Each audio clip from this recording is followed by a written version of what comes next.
Vaovao ny trangam-piarahamonina kosa dia trano ronja tafo no maiky ilan'ny afo tanteraka tao amin'ny fokontany Ovatra, komuna Mandromondromotra, faritra Anosy. Vokatra izany dia fianakaviana manodidina ny 770 no traboina. Tsy manan-kialofana ao amin'ity tanàna ity izay isan'ny tanàna manana ny toerany lehibe eo amin'ny lafin'ny fizahantany raha ao amin'ny faritra Anosy iny raha ny fanazavana.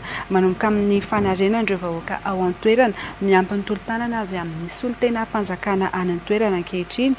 Nisy ihany koa ny vatsy nozaraina ho azy ireo. Fanadihadiana Androniana Martina sy Setra Andrenabo. Lavenina 6 ny trano fonenan'ireo olona manodidina ny 720 sy 100 eto amin'ny fokontany Ovatra, komuna Mandromondromotra, faritra Anosy ity. Tsy nisy azo noraisiny intsony ny tao an-trano ny tsirairay teto taorian'ny firehetan'ny trano ny 520 Mey lasa teo. Fa voazana goavana saingy tsy mahatsiaro irery ireo vahoaka teto noho ny fanana ny fitondram-panjakana izay nijery azy ireo akaiky tao anatin'izao vony izao.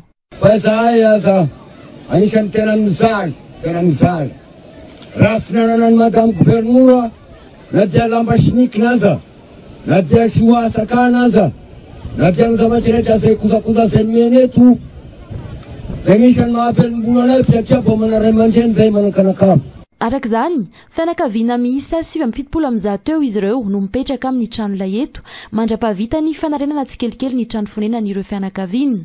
Notolorana fanampiana toy ny kojakoja fampiasa an-dakozia, bodofotsy, vary sy voamaina, menaka ary lay misy domoka ihany koa ireo fianakaviandreo avy amin'ny fitondram-panjakana tamin'ny alalan'ny Bureau national misahana ny loza sy ny tandintony na ny BNGRC. Zany dia midika fa mitsinjo ny vahoaka ny fitondram-panjakana raha tamin'ny 5 Mey no nisy ny loza dia nisy ny vonjitaitra nataon'ny 9 Mey avy amin'ny atao hoe structure régionale na ny GRC eto amin'ny faritra Anosy izay niaraka tamin'ny gouverneurany faritra. Tao aorianan'izay dia nisy ireo malala-tanana miavy teto fa ny tena zava-dehibe dia tonga tao anatina fotoana fohy fanampiana na dia lavitra ara-ny lalana. Efa anatin'ny fametrahana ny paikady ho fanarena ny tanàna Ovatra ity ihany koa ny fitondram-panjakana sy ny faritra Anosy miaraka amin'ireo mpiara-miombonantoka ankehitriny raha ny fanazavana. I Ovatra izay anisan'ny tanàna manana ny toerany eo amin'ny lafin'ny fizahantany ho an'ny faritra Anosy raha ny fanazavana ihany.